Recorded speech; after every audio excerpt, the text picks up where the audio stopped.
Bonjour à tous, je suis Mélanie Poupon, en charge du marketing de performance, filiale du groupe JS Terwen. Donc, bienvenue à ce webinaire. On est ravis d'être avec vous ce matin dans le cadre de la 3e semaine de la transformation. Alors, la semaine de la transformation, en quelques mots, c'est une semaine de rencontres organisée par JS Terwen, des rencontres en physique ou sous forme de webinaires sur des sujets transformants pour les organisations.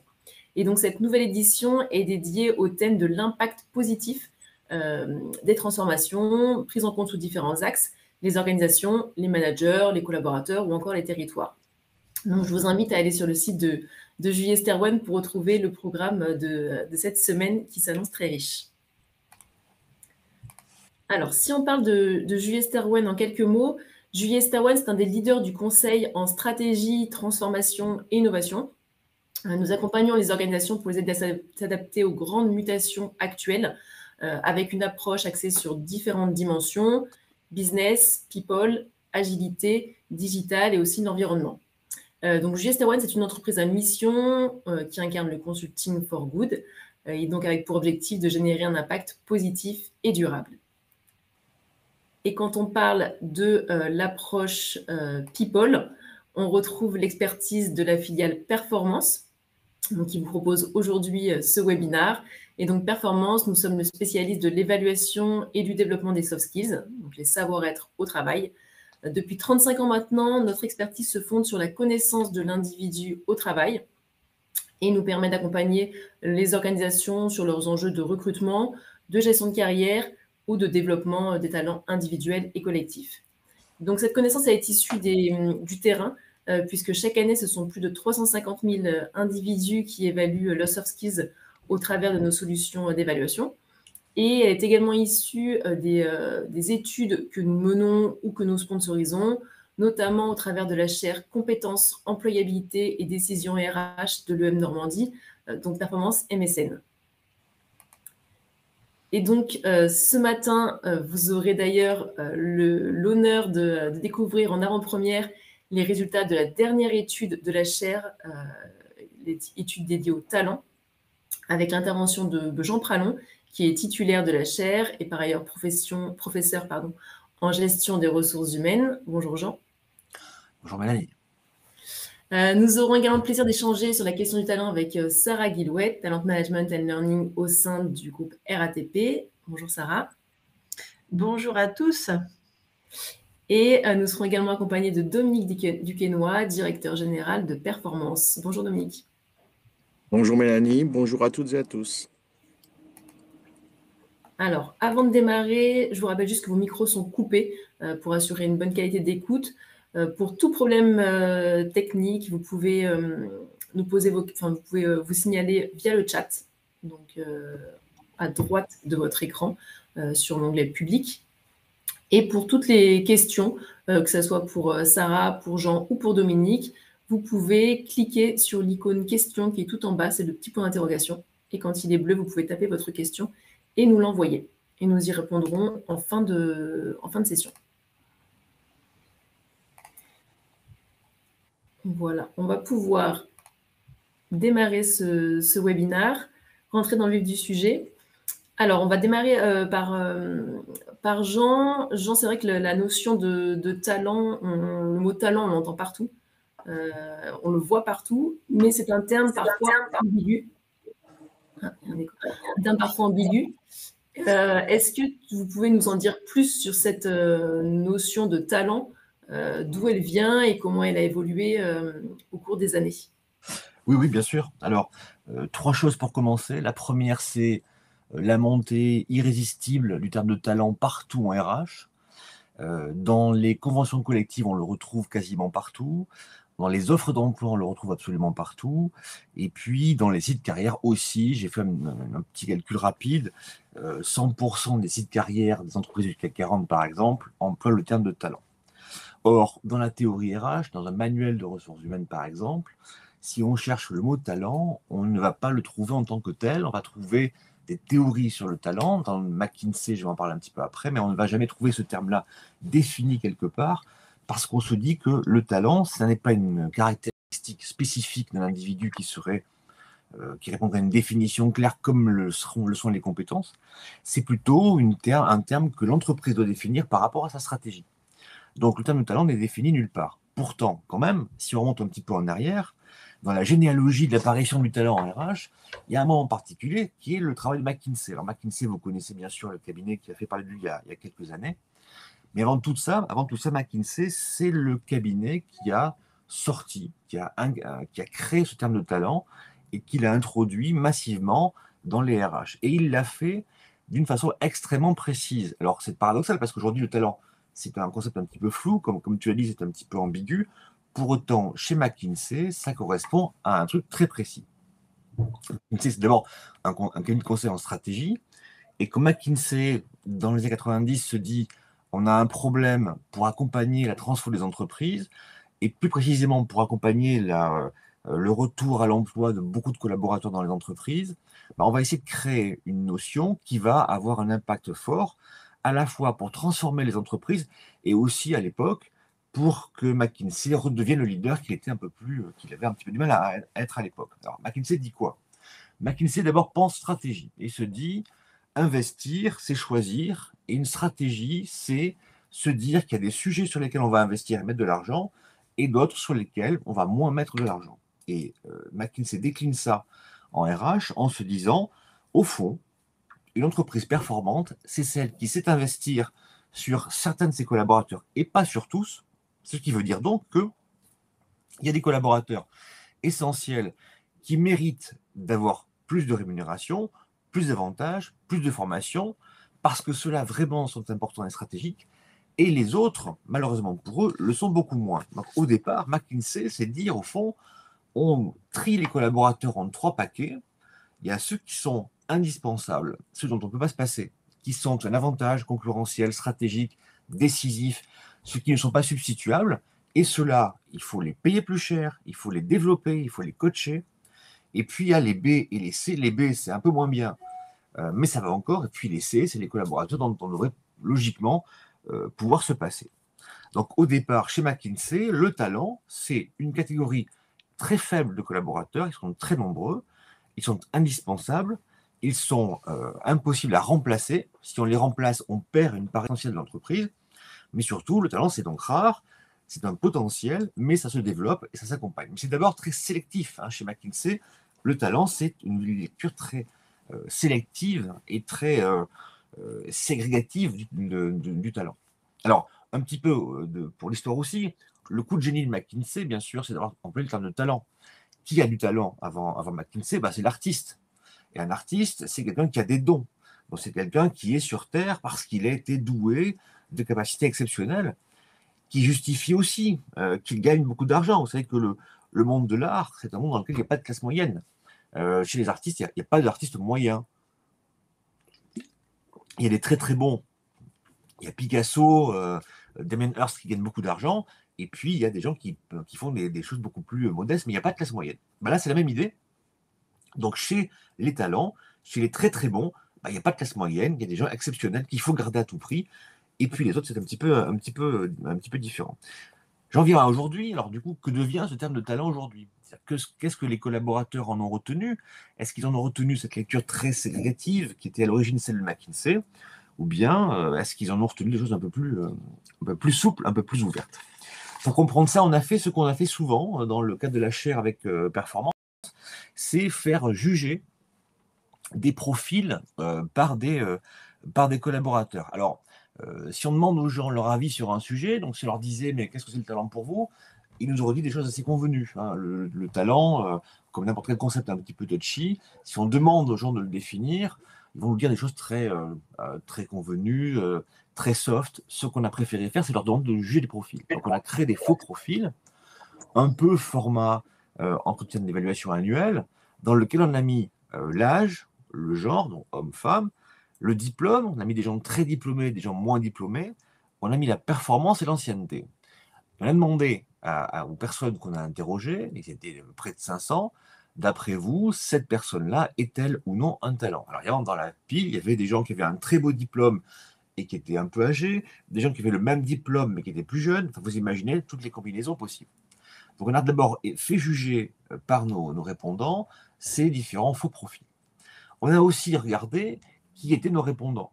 Et notamment, on s'est demandé si eux-mêmes avaient eu un parcours plutôt de qualité, donc des gens qui étaient restés durablement dans l'entreprise, qui avaient été promus, qui avaient été augmentés, etc. Donc, il y avait une qualité de carrière forte, ou bien si c'était des gens qui avaient au contraire eu un parcours un peu plus haché, un peu plus compliqué. Résultat, c'est moi qui clique, voilà. Résultat, les cadres en général, donc les cadres non RH, pensent que le talent, c'est pas développable, c'est une qualité rare, c'est donc une qualité ou une caractéristique qui ne concerne qu'une partie limitée de la population. Pour le dire autrement, les cadres lambda, ils pensent comme McKinsey il y a 30 ans. Ils pensent que le talent, c'est une partie très limitée de la population. Et ça veut dire aussi que plus ces personnes-là qui nous ont répondu ont eu des parcours difficiles, donc plus leur qualité de carrière est faible, plus ils vont s'exclure de ce groupe des talents. Donc plus les individus sont, au contraire, pensent qu'ils ont eu un parcours difficile et un parcours haché, plus ils vont s'exclure de ce club des talents. Donc vous voyez l'idée, pour un cadre, le talent, c'est un club très sélectif, c'est le club VIP de la carrière, et dans ce club, il n'y a pas grand monde, et surtout, malheureusement, de plus en plus, peut s'identifier à ce profil-là. Deuxième population, les RH. Au contraire, les RH, eux, pensent que le talent est partout et que le talent, ça se développe. Alors, gros paradoxe, évidemment, autour de ces deux populations-là, évidemment qu'il y a hiatus. On a d'une part des RH qui se disent, mais au fond, le talent est partout et notre job, c'est le développer. Donc, c'est prendre les collaborateurs tels qu'ils sont et puis les amener à se construire, se développer, bref, à aller au plus haut de leur potentiel, dans une démarche très inclusive. Au contraire, les cadres qui seraient destinataires de ces démarches très inclusives pensent le contraire. Ils pensent que le talent, c'est peu de monde et peut-être surtout pas eux. Alors, qu'est-ce qu'on peut y voir et qu'est-ce qu'on peut essayer d'en conclure? D'abord, si on fait un peu de recul ou un tout petit peu de prise de recul, disons sociologique en général, par rapport à la population française, je trouve qu'on y retrouve assez clairement tout ce qui peut se dire et qui me semble vrai sur la fragmentation de la classe moyenne. Vous savez que jusqu'aux années 90-2000, le modèle sociologique de la France, c'était la toupie. Vous voyez une toupie, il y a un gros ventre, et puis une petite pointe vers le haut. Donc une grosse classe moyenne, et puis quelques élites au-dessus, et puis un peu de monde dans les très précaires. Aujourd'hui, l'idée, c'est quand même que cette classe moyenne éclate et qu'il y a des gens qui se sentent, à tort ou à raison, plutôt en position d'être sur le quai de la gare et de voir passer le train. Et c'est cette image-là que je retiens de nos résultats, c'est que les cadres, alors que le talent est une démarche, ou serait une démarche très inclusive que leur tendraient les entreprises, beaucoup de ces cadres-là se disent qu'on est sur le quai, le train du talent passe, pardon pour la métaphore, le train du talent passe, et on reste sur le quai. Donc ça me renvoie vraiment à cette idée qu'une partie importante des cadres, comme des Français, se vivent en crise et se vivent dans une position où, au fond, les choses se font sans eux, ils ne sont plus dans le peloton et ils ont tendance un petit peu à décrocher de ce peloton. Bon, je ne vais pas plus loin que ça pour laisser la parole à mes camarades, mais en tout cas, retenez ça. L'idée de talent, fondamentalement, elle est historiquement très ségrégative chez McKinsey. Elle se veut aujourd'hui très ouverte et très inclusive pour la plupart des RH, mais elle est perçue comme étant, au contraire, très sélective de la part des cadres. J'arrête là-dessus. J'ai fait 14 minutes et pas 10. Je suis presque dans les temps, presque. Non, on a vraiment démarré à 5, donc tu es dans les temps. Merci beaucoup, Jean, c'était très intéressant. Donc, cette étude sera disponible dans son intégralité la semaine prochaine, je crois, c'est ça. Oui. Donc, on pourra effectivement vous la communiquer en temps voulu. Voilà, vous aurez l'intégralité de l'étude. Est-ce que, Sarah, Dominique, il y a ces résultats vous étonnent, vous interpellent? Est-ce qu'il y a un élément sur lequel vous souhaiteriez rebondir? Peut-être Sarah? Oui, déjà, merci de m'avoir proposé de participer à ce webinaire et je trouve que c'est vraiment très riche, voilà, d'échanger sur cette question de comment on appréhende le sujet des talents dans l'entreprise. Merci Jean, parce que je trouve que ce propos et cette réflexion éclairée voilà, pose vraiment des sujets de fond aujourd'hui. Moi, en fait, ça m'évoque deux points. Plutôt dans une réflexion, j'allais dire personnelle, hein, à ce stade. Le premier point, en fait, c'est de bien retenir que un talent dans une organisation, c'est une ressource et c'est une richesse, au sens d'une richesse. Et que finalement, voilà, c'est quelqu'un qui peut apporter quelque chose à l'entreprise, qui peut apporter des choses différentes, qui peut voilà, contribuer au développement de l'entreprise. Et donc, à ce titre-là, tout le monde peut apporter quelque chose, en fait. Et pour peu que les conditions soient favorables. Donc ça, je pense que c'est un vrai sujet en tant que tel. Mais voilà ce que ça m'évoque. Et le deuxième point, c'est effectivement de se rappeler en entreprise que, et ce qu'on a tendance dans le quotidien à nier ou à oublier en tout cas, c'est que cette notion de talent, elle peut être vécue par les salariés comme exclusive, voire elle peut être déployée de manière exclusive. Voilà, et donc avec des conséquences effectivement que l'on imagine pour les personnes elles-mêmes et donc pour l'entreprise, puisque des personnes désengagées ou démotivées, c'est forcément pas ce que recherche l'entreprise. Voilà. Et puis du coup, pour atterrir de ça, c'est de se dire finalement, moi ça me questionne aussi hein, dans notre pratique et de me dire, même si c'est ce qu'on fait à la RATP, veillons à ce que on réinterroge régulièrement nos viviers, nos profils. Par exemple, faisons des revues de personnel avec tous les salariés pour réinterroger tous les profils et ne pas s'intéresser toujours aux mêmes et aller chercher des regards croisés. Voilà, donc autrement dit, ne pas figer un avis sur un profil d'une personne identifiée à potentiel, parce que d'abord, on n'est pas talent pour la vie, et puis qu'à tout moment, en fonction de son contexte professionnel et personnel, eh bien, on peut faire émerger son talent. Voilà. Donc ça, je pense que c'est des réflexions qui sont intéressantes, et merci Jean de nous rappeler à ça. Merci Sarah. Dominique, une réflexion aussi suite sur les résultats? Oui, alors les résultats qu'a donné Jean ne m'ont pas étonné en fait, puisque c'est bien ce qu'on observe dans les organisations. Moi, je rappellerais que alors, il y a une vision élitiste qui se confronte à une vision plus inclusive, effectivement, du talent.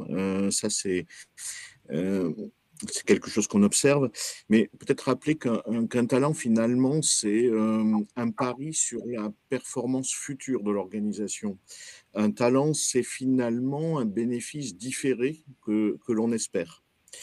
Et l'idée même que de reposer la performance de l'entreprise sur un nombre limité de personnes, avec une vision très élitiste, pose question. Et pose question d'autant plus que qu'est-ce qu'on fait des autres? Qu'est-ce qu'on fait des autres personnes? Est-ce qu'on est dans une question de fidélisation au mieux ou est-ce qu'on est dans une question ou dans une vision de éventuellement pouvoir renouveler ce stock de compétences qui existe quand même et tout de même avec la mémoire des métiers, des savoir-faire et qui compte énormément dans les tâches et la réalisation des tâches au quotidien.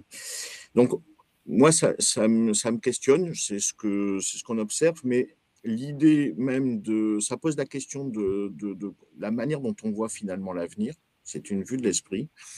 Et finalement, on peut se dire qu'on ne la voit pas avec tout le monde, cet avenir. On ne le voit pas avec tout le monde. Et ça peut poser question. Et puis, il y a des choses sur lesquelles je reviendrai tout à l'heure. Merci Dominique. Justement, vous dites que c'est des choses que vous observez dans les organisations sur les questions de gestion de talent. Quels sont les effets, les conséquences? Alors, c'est ce qu'on observe dans les organisations et pour aller un cran plus loin, effectivement, la question c'est dans quelle logique sont les entreprises et De manière majoritaire, on est dans une logique non pas stratégique, mais ça, Jean l'a dit tout à l'heure, enfin souvent, pas très stratégique, mais technique. C'est-à-dire qu'on est finalement dans un renouvellement de stock et on imagine l'avenir pour ces personnes dans une logique technique de plan de succession, dans des logiques métiers ou dans des logiques d'employabilité. Au mieux, des fois, et ça, c'est pas plus mal, mais pas forcément dans une logique stratégique. Et je dirais, on est donc plutôt dans une logique défensive dans les entreprises et pas dans une logique offensive. Alors, qu'est-ce que j'entends par logique défensive? C'est-à-dire que eh bien, globalement, on va appréhender mon organisation à travers des emplois ou la politique de la chaise vide et il faut préparer des personnes à occuper ces futurs postes parce qu'il y aura des départs.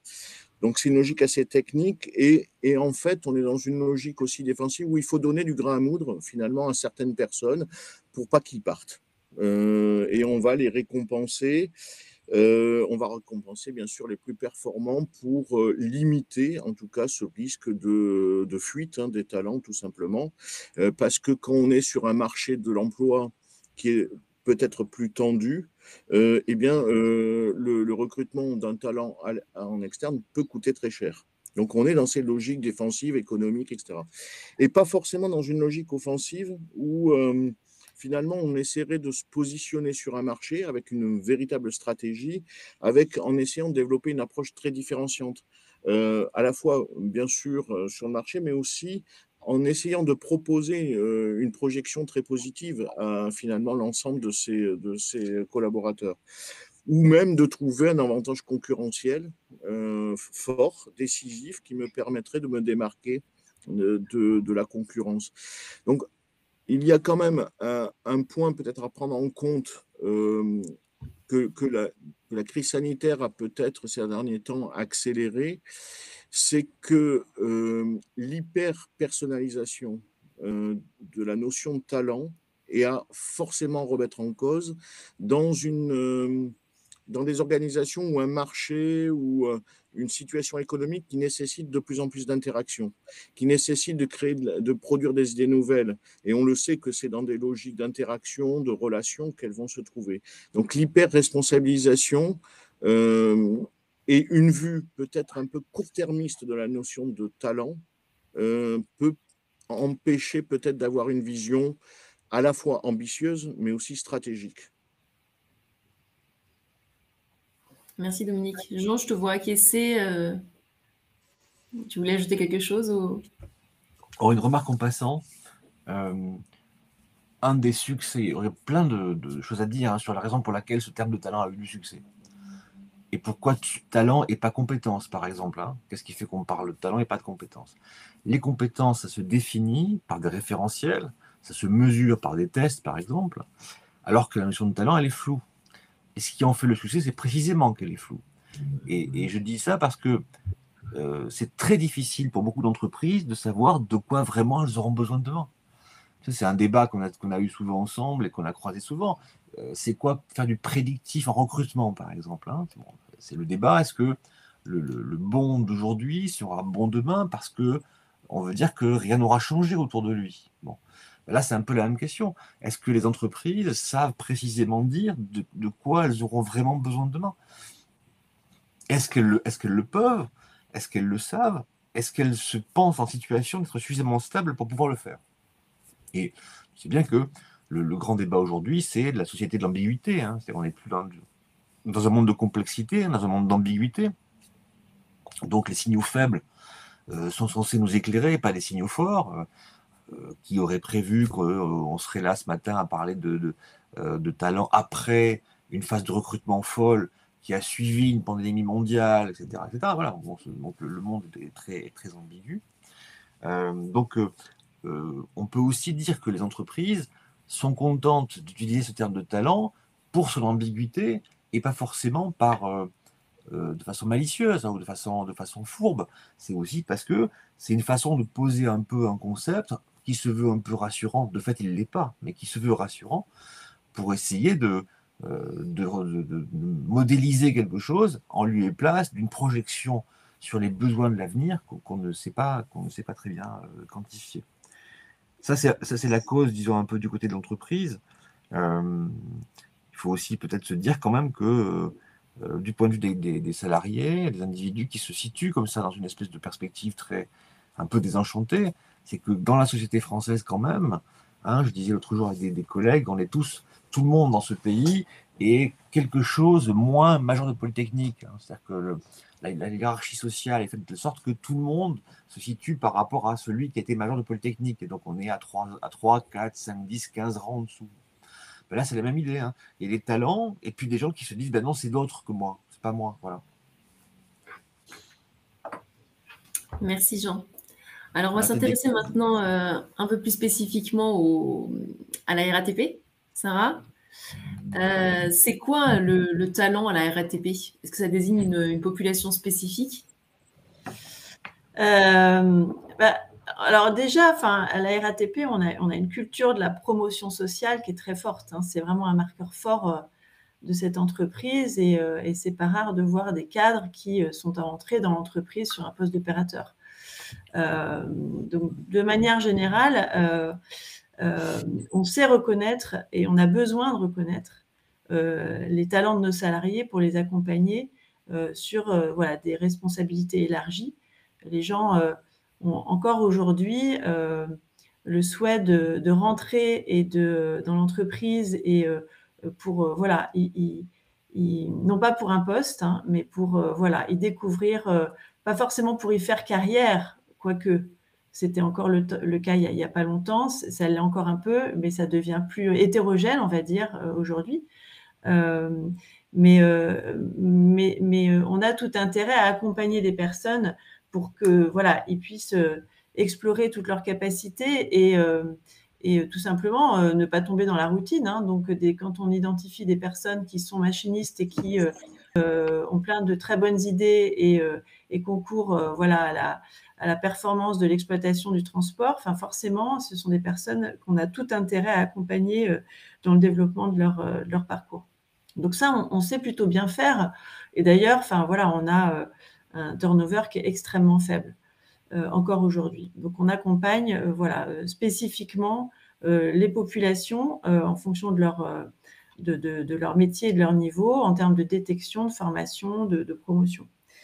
Alors, si dans nos processus RH, pour le coup, si on parle plus précisément de la notion de talent, ce qu'on appelle un talent, c'est la capacité reconnue en fait chez nos cadres à atteindre un haut niveau de performance dans la durée et à s'adapter. Et je pense que ça, c'est vraiment une dimension essentielle, à s'adapter dans des environnements qui sont très changeants, qui sont complexes, qui sont instables. Voilà. Et finalement, en fait, j'allais dire, pourquoi on identifie cette population spécifiquement en fait, parce que on a besoin d'accompagner certaines personnes de façon différente que d'autres. Quand on est talent, quand on a du potentiel, qu'on sait qu'on est capable d'aller plus loin, on a une curiosité qui est très importante, on a besoin de changement, on a besoin de complexité, on a besoin de prendre des risques. Et ça suppose un accompagnement qui est particulier de la part des RH. Donc, on n'accompagne pas de la même manière une personne qui a un fort potentiel, si on veut le garder dans l'entreprise en tout cas, qu'une personne qui peut tout à fait être excellent avec un haut niveau de performance sur son poste et qui est indispensable au bon fonctionnement de l'entreprise, mais qui va peut-être avoir plus de difficultés à s'adapter à des environnements changeants, plus complexes, etc. Donc, ça, c'est quand même, j'allais dire, le cœur du métier du RH, que de savoir prendre en compte les aspirations des uns et des autres, mesurer leur aisance et leurs difficultés dans certaines situations pour mieux les accompagner. Voilà. Donc, c'est la raison pour laquelle on identifie une population talent qu'on va distinguer d'autres profils. Merci Sarah. Dominique, n'hésite pas à rebondir. Je sais que tu accompagnes la RATP sur ces sujets, donc si tu as des compléments, pas de souci. Je n'y manquerai pas. Et Sarah, justement, comment effectivement on mute une entreprise hiérarchisée, une entreprise qui doit s'adapter à ses talents? Alors ça, c'est effectivement une vraie question. En fait, c'est complexe parce que c'est vraiment un sujet culturel, hein. C'est un sujet culturel. Alors, comment on travaille en fait chez nous? En fait, on essaie de développer les talents, mais aussi leurs managers, dans cette question de l'appréhension de la notion de du potentiel de développement, pour essayer d'aligner en fait les différents acteurs, collaborateurs et managers, autour de cette notion de potentiel. Alors concrètement, ça se traduit comment? En fait, pour les talents, on met en place des programmes qui consistent à offrir à ces personnes qu'on a identifiées, j'allais dire, un cadre de développement, un espace de liberté extrêmement bienveillant, qui va leur permettre de développer ce qu'on appelle le leadership authentique. Parce que pour répondre à cette complexité de notre environnement, à ce qu'on ne sait pas de ce que sera l'entreprise de demain, le sujet, c'est quand même de les aider non seulement à développer leur employabilité, mais je veux dire, plus précisément à développer ce qu'on appelle quelquefois de façon un peu triviale l'agilité. N'empêche que c'est de ça dont on parle en fait. Et donc, développer nos leaders de l'entreprise de demain, c'est développer leur capacité d'adaptation et donc d'agilité. Et donc, ça renvoie à la question de moi qui je suis et à travers toutes mes forces. Et donc, dans ces programmes-là, on aide les personnes à mieux se connaître, comme on dit, c'est-à-dire mieux se représenter, mieux toucher de près, mieux connaître ses forces, ses points d'appui, et parce qu'on sait que c'est en travaillant là-dessus qu'on va pouvoir aller plus loin, plutôt que toujours essayer d'être meilleur là où finalement on a moins d'aisance. Donc ça, c'est un premier terrain de jeu, j'allais dire, pour travailler le développement du potentiel de nos talents à travers, les aider à développer leur leadership authentique à travers leurs forces. Et puis en parallèle, on développe leur manager, parce que si on développe uniquement les talents et qu'il y a une ambiguïté, ou en tout cas une manière d'appréhender cette notion qui est différente de la part des managers, ça devient compliqué.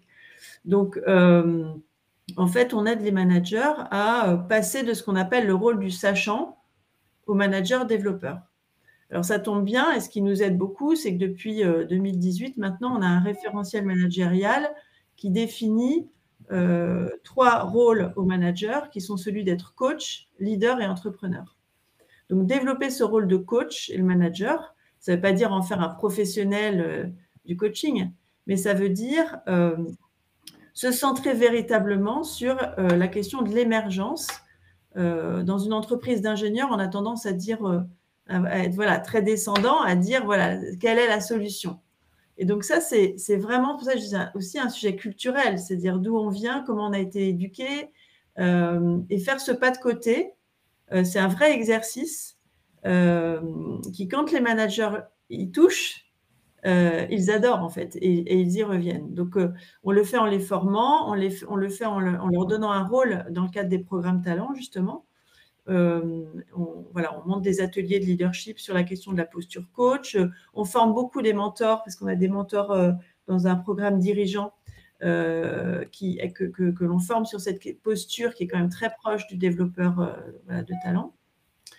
Donc ça, c'est la deuxième population. Et puis, on adresse évidemment le sujet à une troisième population qui, même si elle est au cœur du dispositif, ce sont les RH.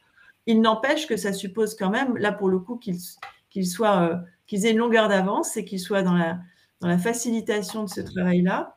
Et on le fait d'ailleurs avec l'aide de Dominique, avec Performance, pour apprendre à conduire ces entretiens de développement, apprendre à questionner les compétences, avec la bonne posture, faire émerger en fait chez le talent lui-même ses besoins et ses intérêts de développement, toujours en s'appuyant sur les points d'appui, les forces de la personne. Donc voilà un peu comment on travaille. un exemple, voilà, de comment on travaille cette question-là du développement des talents dans l'entreprise. Je vais me permettre de rebondir, puisque c'est effectivement le projet, en fait. Alors c'est à la fois simple à dire, ce que je vais faire maintenant, mais pas simple à faire après, derrière. Mais l'idée, lorsqu'on un potentiel, c'est quelqu'un qui, c'est mon point de vue, hein, c'est quelqu'un qui va évoluer, enfin l'aider à évoluer sereinement, confortablement, dans des situations qui nécessitent un apprentissage nouveau. C'est-à-dire le fait qu'il sorte de ses habitudes, du cadre prescrit de ses tâches, qu'il se responsabilise tout simplement, et qu'il puisse peut-être apporter quelque chose d'autre que la dimension technique et opérationnelle, peut-être qu'il porte au quotidien dans la réalisation de ses tâches. Donc, il y a quelque chose là qui est nécessaire, c'est d'augmenter enfin, le degré de conscience de soi, gagner en lucidité. Donc, peut-être que Sarah a entendu ces termes, mais c'est la vision de soi, c'est mes croyances sur moi, mon sentiment de compétence, est-ce que je pense être armé, tout simplement, en dehors des éléments techniques, des savoirs, des connaissances acquises. Mais c'est aussi mon rapport à ma contribution au sein de l'organisation. Est-ce que je dépasse le cadre? Est-ce que je vais oser dépasser le cadre? Et puis la vision que j'ai des autres aussi, est-ce que je considère que les autres sont des soutiens potentiels, peuvent m'aider, peuvent m'éclairer, peuvent m'aider à prendre de la hauteur, peuvent aussi éventuellement émettre de bonnes idées, parce qu'il n'y a pas que moi en avoir. Est-ce que je peux construire avec eux quelque chose? Et donc c'est ça, vision de soi, vision de sa contribution, bien sûr vision des autres, vision de ses activités, hein, comment je les appréhende, qu'est-ce que je vais privilégier. Et plus je gagne en lucidité sur ces points que j'appelle de vision, eh bien probablement que je vais avoir un impact positif, en tout cas plus positif, hein, puisque c'est le thème de la semaine de la transformation. Un impact positif nécessite de gagner en lucidité sur soi, et puis surtout sur le monde qui m'entoure. Merci Dominique. Alors Sarah, par rapport à ce que vous avez mis en place, ce qui est mis en place à la RATP, si vous prenez un peu de recul sur les programmes d'accompagnement des talents ou des managers, qu'est-ce qui fonctionne bien selon vous? Qu'est-ce qui fonctionne moins bien? Quels enseignements vous tirez? Ouais. Alors, moi, ce que j'en retiens, c'est déjà, on va dire, parce que j'expliquais tout à l'heure, c'est l'alignement des acteurs. Je pense que c'est important que chacun aussi prenne conscience de ce qu'il gagne, en fait, dans l'exercice. Donc, les talents, ils voient très rapidement ce qu'ils gagnent à ce qu'on leur ouvre cet espace de connaissance de soi. Et ils se sentent d'autant plus confortables qu'ils gagnent en lucidité, effectivement.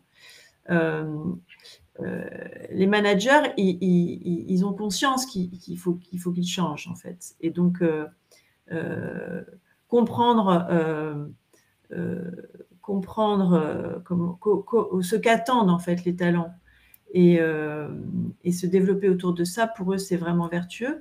Et puis les RH, on est au cœur du métier, en fait. Hein, donc, forcément, ils gagnent à ce qu'on s'améliore dans cette démarche. Ce qui est plus difficile, en fait, c'est d'embarquer, c'est du volume.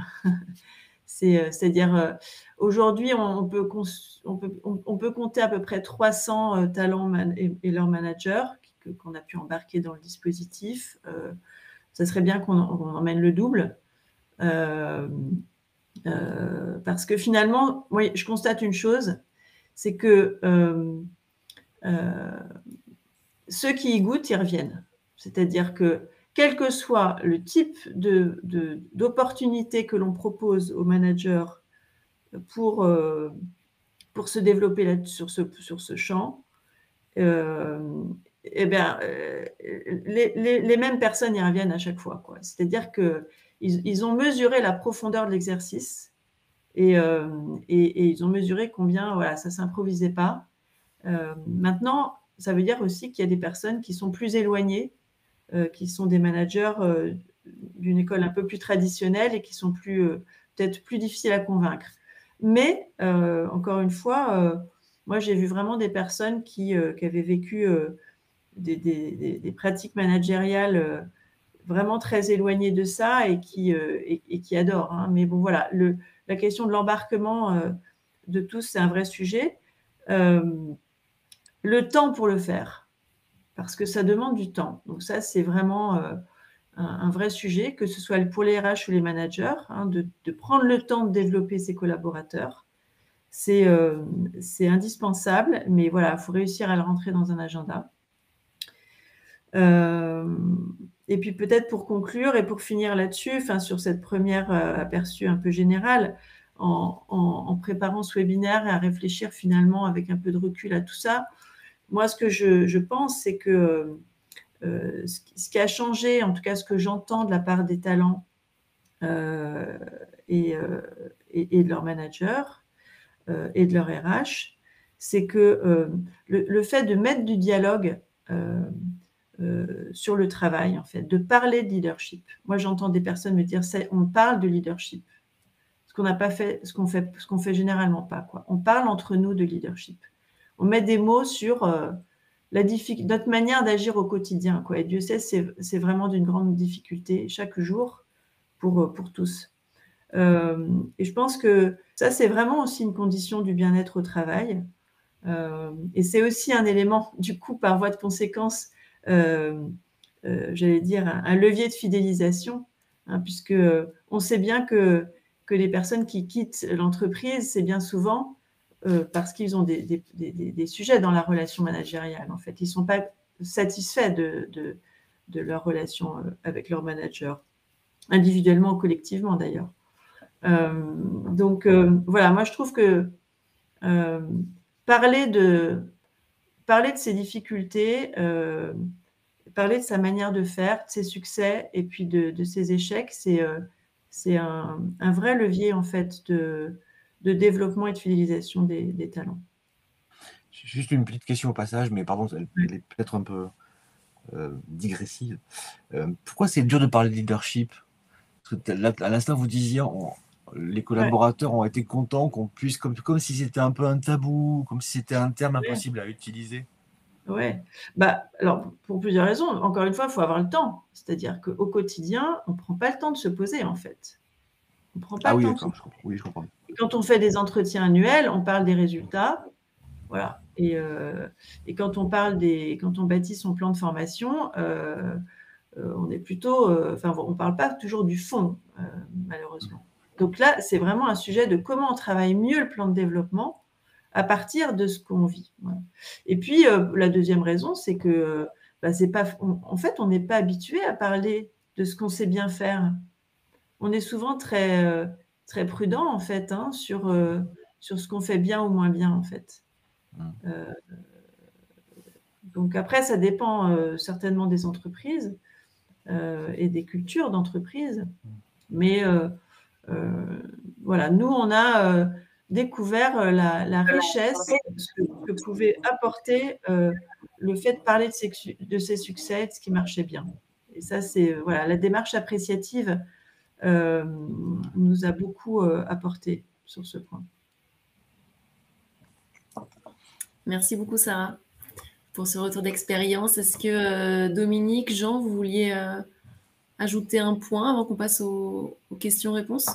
Non, je m'étais noté, parmi les choses, là, en écoutant, peut-être que la compétence, ça donne de la performance, et le talent, ça donne un impact. Peut-être que c'est comme ça qu'on essaie de le poser, peut-être, en se disant que la distinction performance-impact, elle redistribue bien un peu les cartes entre ce qu'on attend des uns et ce qu'on attend des autres, mais en disant ça, j'ai pas dit grand-chose de très, très impactant, justement.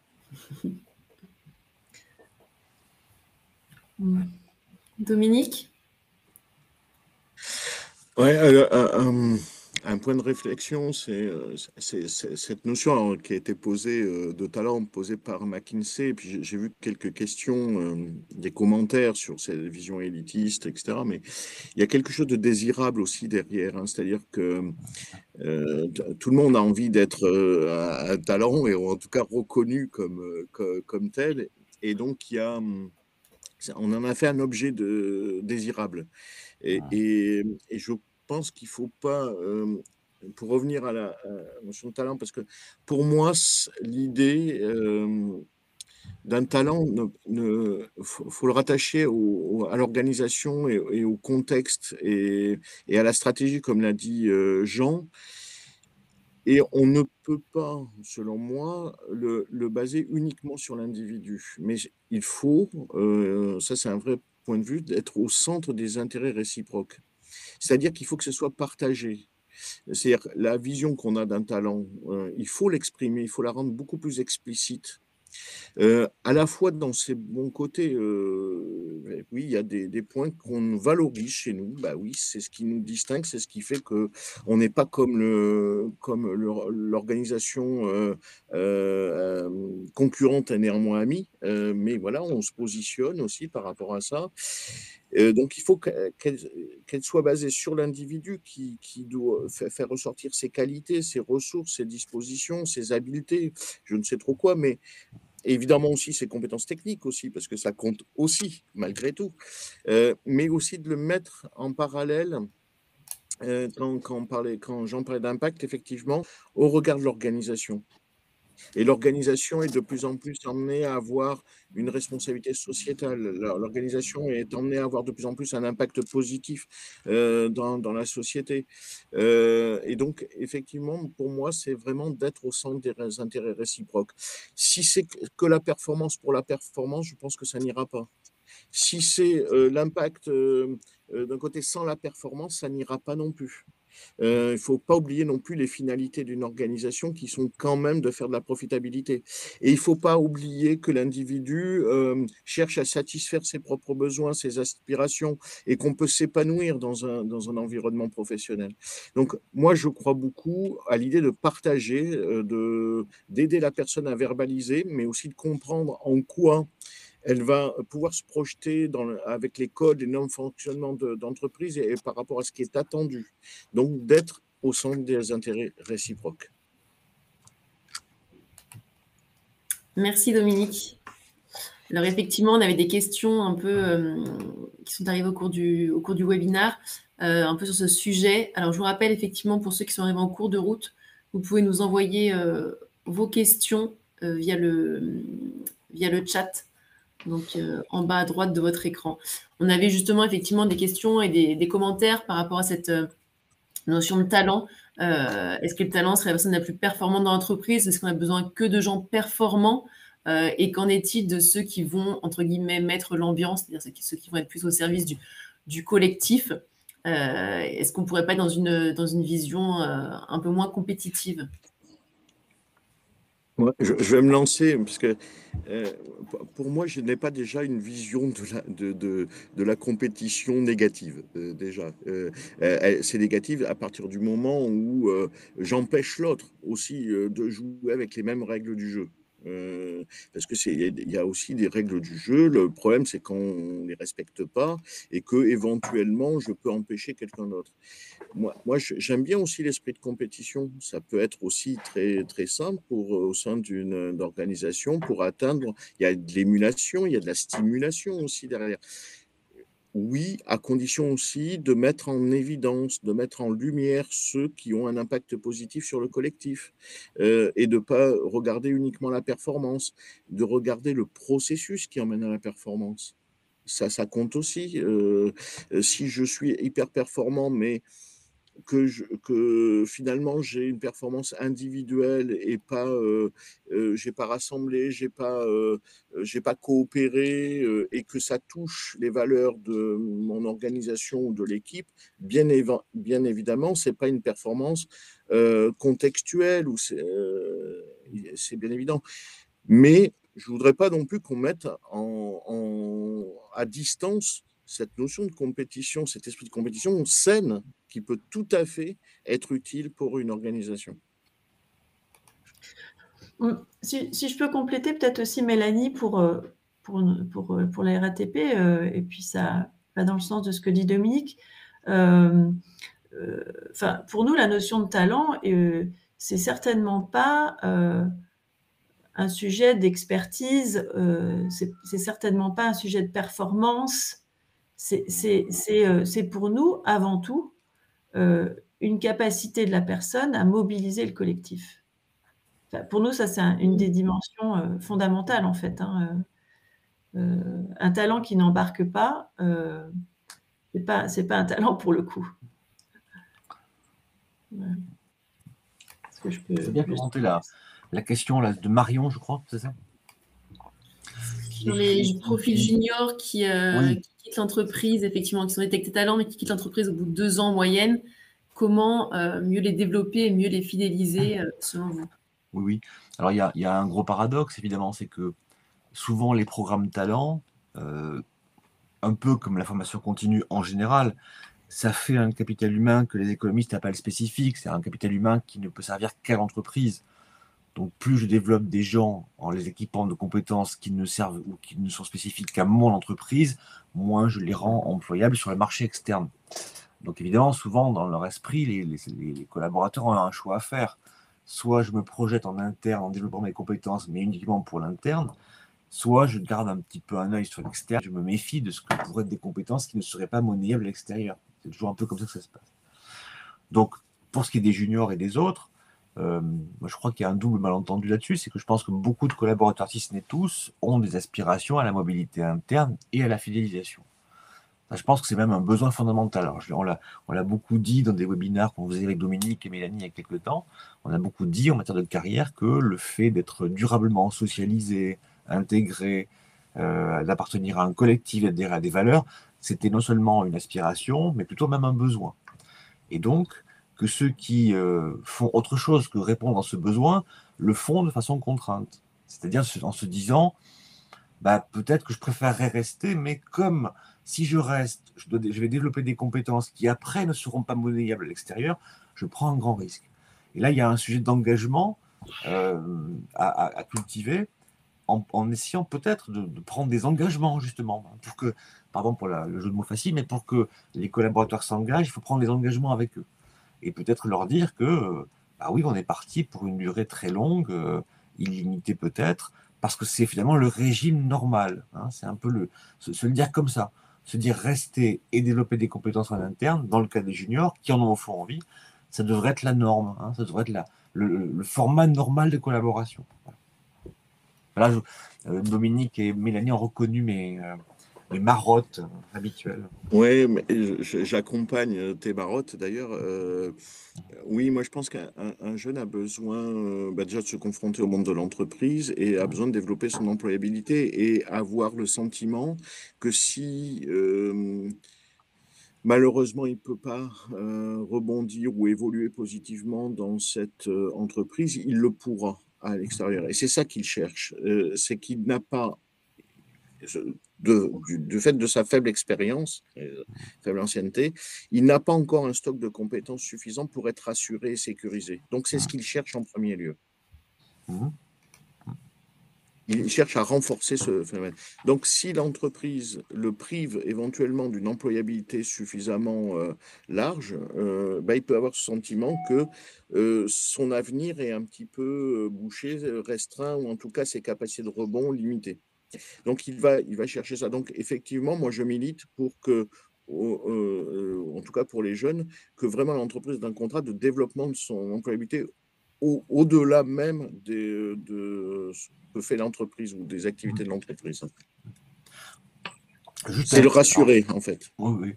Juste une petite digression, encore une fois, pardon. Et là, c'est le prof qui parle. Les entreprises reprochent souvent aux universités et aux écoles de commerce de ne pas livrer du collaborateur prêt à l'emploi.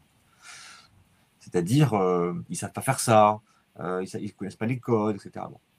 Et je crois que ça veut dire quand même qu'il y a une pratique des entreprises qui est la part de socialisation qui leur revient de faire. hein. Et le boulot de l'entreprise, c'est aussi de socialiser des jeunes collaborateurs, alors dans la culture locale, hein, mais aussi peut-être sur des choses que l'entreprise doit apprendre à faire. Et là, il y a un truc intéressant ça rebond sur ce que disait Dominique, il y a un truc intéressant à avoir en tête, c'est qu'il y a une part de socialisation, d'intégration, d'acculturation qui doit être faite par l'entreprise. Et on ne peut pas le trouver sur le marché, ça. Voilà. Pour aller un peu plus loin. Oui, pardon, Sarah, allez-y. Non, j'allais dire, j'ajouterais que c'est d'autant plus nécessaire qu'on voit bien aussi que les profils, les aspirations des jeunes sont vraiment différentes d'avant. Et il y a vraiment la culture du zapping, en fait, qu'il faut essayer de compenser. C'est-à-dire qu'on a beaucoup de jeunes qui veulent très rapidement prendre des responsabilités très importantes et qui n'acceptent pas le jeu d'aller prendre de l'épaisseur, comme on dit, pour aller se confronter au métier, au cœur de métier, ou à des situations de terrain, par exemple. Hein. Et ça, ça conforte encore davantage, je trouve, votre idée de socialisation, c'est-à-dire de donner à voir ce qu'est l'entreprise à travers justement sa complexité et sa richesse, quoi.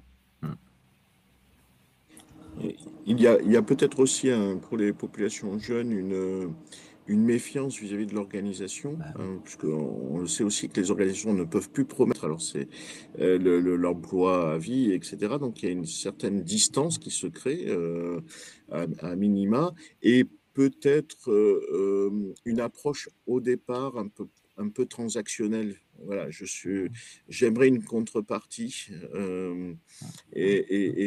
en échange de mon investissement et de mon engagement. En tout cas, je le ferai pas. Je le ferai pas pour rien. Voilà. Merci. Alors, on avait des questions au tout début qu'on n'a pas traitées.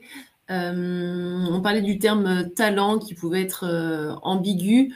On avait une question sur le vocabulaire qui peut être employé effectivement dans les entreprises. Certaines entreprises parlent de A-player pour distinguer les talents les plus élevés de leur point de vue des autres. Est-ce que vous avez un avis sur ça et sur les vocabulaires employés? Dominique?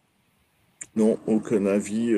À chaque fois, de toute façon, qu'on emploiera un terme, ça sera à la mode le lendemain, mais ça recouvrira souvent quelque chose d'aussi ambigu ou avec un contenu difficile à délimiter. Donc, j'ai pas de coquetterie là-dessus. Pas mieux. Très bien. On avait une question sur l'étude, Jean. Alors, je vois qu'il reste 2 minutes, donc on va essayer de se dépêcher. Est-ce que, sur les résultats par rapport aux représentations des cadres et des RH, on nous demande si on a des infos sur est-ce que l'organisation affiche une politique de diversité et d'inclusion, parce qu'il y a souvent des dissonances sur ce sujet entre celles qui affichent la diversité, mais qui ne donnent pas les moyens de... Alors, il y a 2 questions dans la question. Est-ce que dans l'étude, on a pris en compte le fait que les entreprises ou non avaient ce type de politique? Non. C'est une question qu'on n'a pas posée, qu'on n'a pas précisée dans les profils et qu'on n'a pas demandé aux répondants. Par contre, ça me permet quand même de pointer le fait que, et là, ça rajoute une diversité encore, hein. Il y a des entreprises qui peuvent être très sélectives dans des programmes de talent pour leur haut potentiel. Donc, le terme de talent est utilisé de façon extrêmement sélective. Peu de gens sont des talents dans cette boîte-là. Mais la même entreprise peut dire on recrute tous les talents dans sa démarche de marque employeur. Donc, c'est la même entreprise. Le terme de talent est utilisé de façon encore un peu différente. Et puis, tu peux aussi avoir ce terme de talent utilisé pour parler de la diversité au sens large, la diversité au sens de personnes au sens en situation de handicap, etc. Donc, c'est pour dire que dans la même entreprise, le terme de talent peut être utilisé de plein de façons différentes, et donc c'est très confusant.